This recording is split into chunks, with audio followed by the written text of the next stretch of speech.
venía las fuerzas armadas, con voz fuerte te dicen salud, el salud de tu gloria estatal, sublime el alma de la juventud, de la patria legión venerada,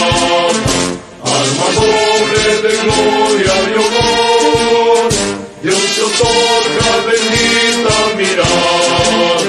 luz de fuerza que inspira el valor, porque hacer el rayo que brilla en el cielo de la libertad, es la fuerza del alma que humilla al que calla decir la verdad. Artilleros siempre juremos, orgullosos caneros del sol, de morir en el suelo que temos,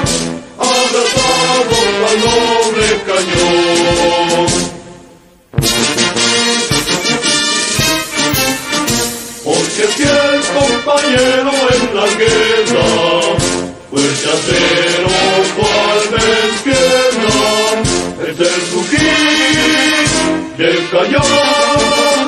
que hasta el llanto de una madre hace callar. Porque fiel compañero en la guerra,